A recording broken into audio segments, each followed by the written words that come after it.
12 de julho. Uma ferramenta insignificante? Quem é você? Ele respondeu com toda franqueza. Eu não sou Cristo. João respondeu com as palavras do profeta Isaías.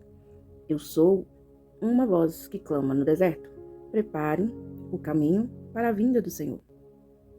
João 1:19, 20 e 23. João Batista, ao ser confrontado por líderes religiosos acerca de sua identidade, respondeu a uma série de perguntas. Em cada uma delas negou ser quem sugeriram, até que declarou: eu sou a voz do que clama no deserto. A convicção com que a qual ele se apresentou nos faz refletir sobre a humildade e clareza de propósito que tinha.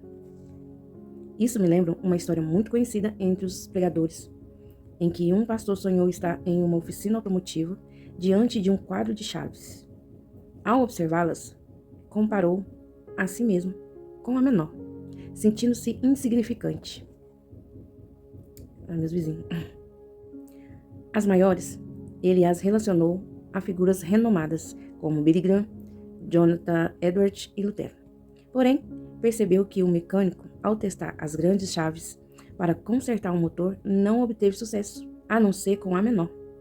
Naquele instante, sentiu em seu coração o Senhor lhe dizer: todos a quem chamo possuem uma missão especial em meu reino. Não posso levar, Billy Graham, aonde só você pode ir. Portanto, cumpra o seu chamado.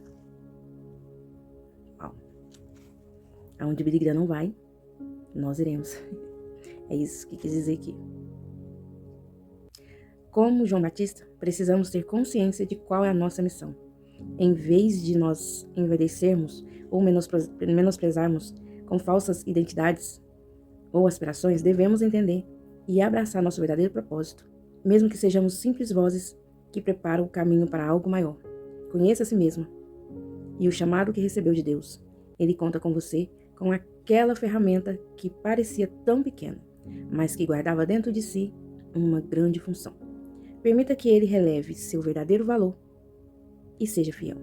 Deus está fazendo algo grandioso neste tempo e levantando pessoas que sabem quem são e valorizam o que ele valoriza.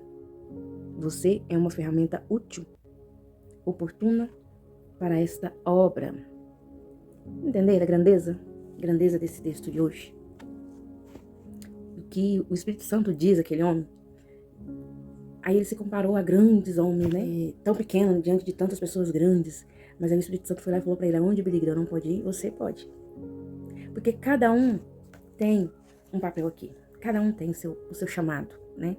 Vamos dizer assim, o seu papel, né? Se você não é cristão, você também tem o chamado de Deus. Você nasceu mulher, você nasceu para ser mãe, você nasceu para ser filha, você nasceu para ser cuidada, você nasceu para cuidar, sabe? O dom de cuidado que Deus deu para a mulher é seu. O dom de cuidar, de querer, sabe, de trazer para perto é seu. Isso foi dado à mulher. E vários outros adjetivos que nós sabemos e conhecemos que só nós mulheres temos. Amém? Então, se você se compara ou se menospreza diante de grandes, não faça isso. Porque você tem um lugar especial que Deus conta com você. Que Deus conta comigo. E isso é difícil da gente entender. Vou falar do lado espiritual e igreja. Porque eu sou da igreja, então vocês sabem. O meu lado. Então, diante de grandes pessoas que eu já conheci, grandes pessoas legais, que foram bênçãos na minha vida, e tem até hoje. E muitas vezes eu, sabe? Porque não é pra mim. Porque o fulano sabe mais. Porque o fulano lê mais. Porque o fulano canta mais. Porque o fulano toca mais. Entendeu? Um outro lado também que eu vou citar aqui. Quando eu comecei na caminhada, eu via muita coisa na igreja. E isso não é só na igreja. Estou citando a igreja porque é onde eu convivo.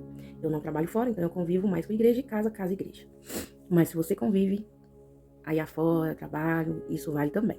O que eu dou aqui pra vocês são exemplos que vocês levam pra simplificar a vida de vocês, se quiserem. Então, quando eu comecei na igreja, eu via muita coisa errada. Muita coisa faltando. Muita coisa que pessoas poderiam fazer e não faziam. E eu reclamava pros maiores, né? Pros líderes. Nossa, mas fulano fez. Nossa, por que fulano fazendo assim? Até que um dia o Espírito Santo me forçou na parede. Ele me falou assim: o que você vê de errado é pra você ir lá e fazer. Não é pra mim lá reclamar porque o fulano não fez, o ciclano não fez. Porque se fosse pro ciclano fazer, ele teria visto. Ele teria feito. Se eu vi, se eu estava vendo e estava me incomodando, então era para que eu fosse lá e fizesse. E eu aprendi. Depois disso eu aprendi. O que eu vejo que eu posso ir lá e fazer, eu vou lá e faço. Entendeu? E é assim.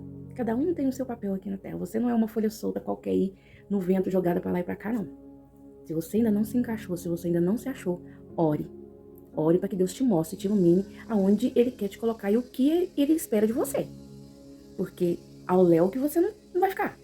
Não foi para isso que Deus te colocou nessa terra. Não foi para isso que Deus te chamou, para ser mãe, para trabalhar, seja lá o que você fizer. Algo maior Deus tem para você. Algo maior Deus tem para você. Algo maior Deus tem para mim, sabe? E é exercendo o que Ele nos confiou a fazer, ser fiel a Ele, que a gente vai conseguir com êxito, né? Tudo que a gente for fazer será feito com êxito, porque Ele nos capacita, Ele nos chama. Se somos dependentes dEle, Ele capacita. Seremos a voz que clama no deserto. Aqui na casa, no trabalho, na igreja, na escola. Aonde Ele colocar, seremos a voz. Com os nossos dons que Ele nos dá. Uma palavra, um abraço, um cuidado, um carinho. Entendeu? E é isso. Falei demais hoje, né? Empolgada. Amém, meus irmãos. Glória a Deus. Deus abençoe.